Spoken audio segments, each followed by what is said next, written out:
on the subject of the Palestinians. Here's Alex in North London. Alex, go ahead, sir.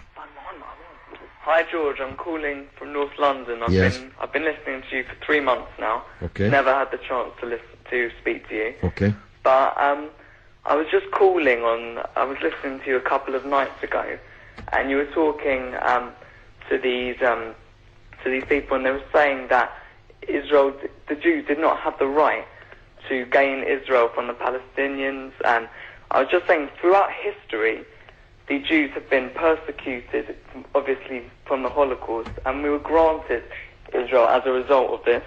And I feel that... granted by whom? We were granted from Britain and other countries, granted us that. But what right did Britain have to grant you somebody else's country? Well, it's due because we lost 6 million people. No. I'm not arguing about that. I'm going to come on to that. But what right did Britain have to grant you somebody else's country? We had the right because we lost 6 million people and we did not have a home. Well, yeah, I'm going to ask you for a third time. What right did Britain have to grant you somebody else's country? Well, they didn't. Well, they were giving us the right because it was they were basically gave us because of the. But they gave you somebody else's country. That's the point I'm making, Alex. Can you deal with it? Yeah, but the Jews have also had to. They've dealt with this throughout history. Well, Alex, I don't know if you came on with a script and you can't deviate from it. Can you please answer that point? And we'll come to the Holocaust and who was responsible for it and who should have paid and what they should have paid for it. But given that you've said Britain granted you, and you're presumably saying you because you're Jewish, somebody else's country, I'm asking you, what right did Britain have to grant you somebody else's country? Britain, you could say they didn't have a right, but they came in and dealt with us and with the Jews having lost all these lives, and they basically granted us this land. Okay. Well, I see I'm getting nowhere on this, Alex, so let me deal with your overarching point. Maybe you're just not equipped to deal with the principal point that I have made. The Jews have suffered racist anti-Semitism down the ages in many, many European countries, including our own. They were subject to regular discrimination at best, and pogrom and murder at most. That's undoubtedly true. The one place in the entire world that Jews were neither discriminated against nor subject to pogrom was the Muslim world. In fact, so much was that the case that when Christianity came back to power in Spain, in Andalusia, in the western extent of the Islamic Empire, when the Muslims left, the Jews left with them because they feared the Christian anti-Semitism which would be unleashed in the wake of the departure of the Islamic civilization in the West.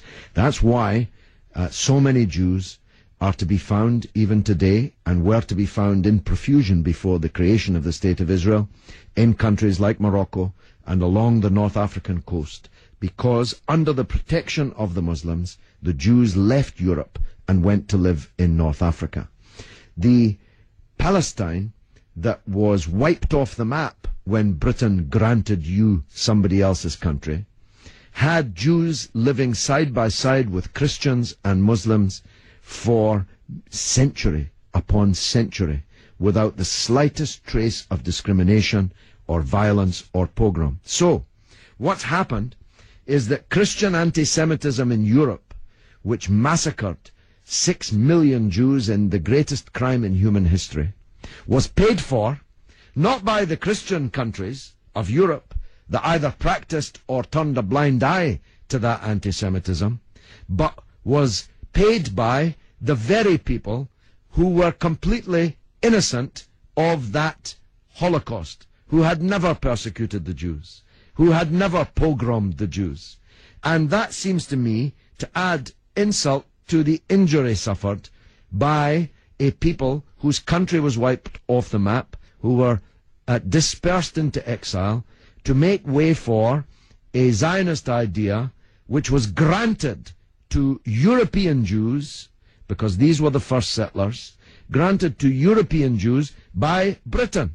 And as you have singularly failed, 4 times I asked you, to acknowledge that Britain had no right to give away somebody else's country, one country giving to a second people the land that actually belonged to a third people, it seems to me an all-round injustice, don't you think, Alex?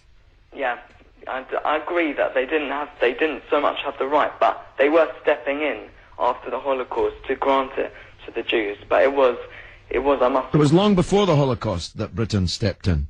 Britain stepped in 1917 with the Balfour Declaration made by the British Minister Balfour on our behalf to a group of atheistic Zionist Jews. I make the point about atheism because it's now claimed that this is some biblical land right, as if God was an estate agent.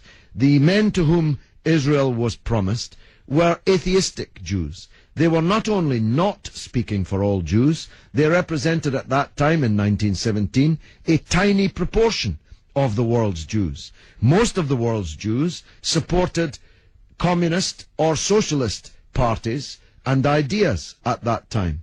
The Zionists represented a tiny sliver of Jewish opinion at that time. Yet Balfour promised them the land which belonged to a third people, without consulting either the British or the world's Jews, and least of all, consulting the Palestinians.